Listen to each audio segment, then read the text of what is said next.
এবারের বিশ্বকাপে ব্রাজিল কতটুকু যাবে সেই প্রশ্নের উত্তর মিলতে পারে মরক্কোর বিপক্ষে ব্রাজিলের পারফরম্যান্সের মাধ্যমে।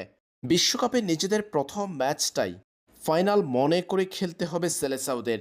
সি গ্রুপে মরক্কোর বিপক্ষে আগামী 14 জুন বাংলাদেশ সময় ভোররাত 4টায় মাঠে নামতে যাচ্ছে ব্রাজিল। এই ম্যাচের আগে নিজেদের শেষ প্রস্তুতিটাও সেরে ফেলেছে সেলেসাউরা। তবে ব্রাজিলের জন্য একটা দুশ্চিন্তা, নেইমার জুনিয়রকে এই ম্যাচে পাচ্ছে না তারা। এমনকি হাইতির বিপক্ষে ম্যাচেও তারকা এই ব্রাজিলিয়ানকে না পাওয়ার শঙ্কাই বেশি। একে তো বিশ্বকাপে গ্রুপ পর্বে নিজেদের প্রথম ম্যাচ, তার উপরে আফ্রিকান জায়ান্ট মরক্কো, এর মাঝে আবার দলে নেই দলের মহাতারকা নেইমার জুনিয়র। এই তিন বিষয় ব্রাজিলকে চাপে ফেলতে পারে ম্যাচে। কার্লো আনচেলত্তির জন্যও এটি একটি বড় পরীক্ষার মঞ্চ বটে।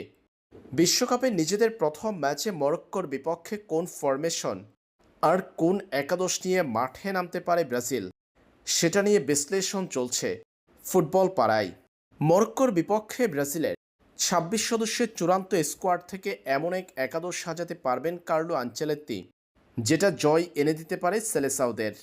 এই ম্যাচে ব্রাজিলের সেরা ফরমেশন হতে পারে ৪-২-৩-১। আর এই ফরমেশনে মরক্কোর বিপক্ষে রণকৌশল সাজাতে পারে কার্লো আনচেলত্তি, যেখানে ব্রাজিলের একমাত্র সেন্টার ফরওয়ার্ড হিসেবে দেখা যাবে ম্যাথিউস কুনিয়াকে।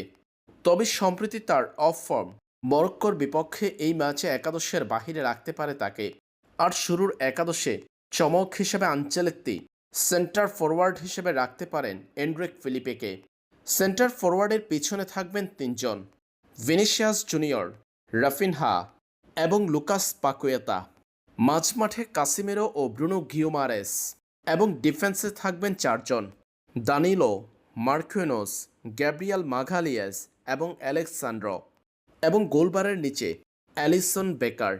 এই 11 জন নিয়ে মরক্কোর বিপক্ষে বিশ্বকাপে নিজেদের প্রথম ম্যাচ খেলতে মাঠে নামতে পারে ব্রাজিল। 5বারের বিশ্ব চ্যাম্পিয়নরা এমন একাদশ কেন সাজাবে সেটার বিশ্লেষণও আছে। জানা গেছে সেন্টার ব্যাক মার্কুইনোস ও গ্যাব্রিয়াল মাঘালিয়াসের দায়িত্ব থাকবে মরক্কোর সেরা তারকা ব্রাহাম দিয়াসকে আটকানোর।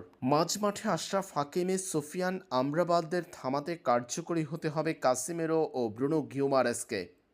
আর আক্রমণে ভিনিসিয়াস জুনিয়র, রাফিনহাকেই ছিঁড়ে ফেলতে হবে প্রতিপক্ষ মরক্কোর রক্ষণকে।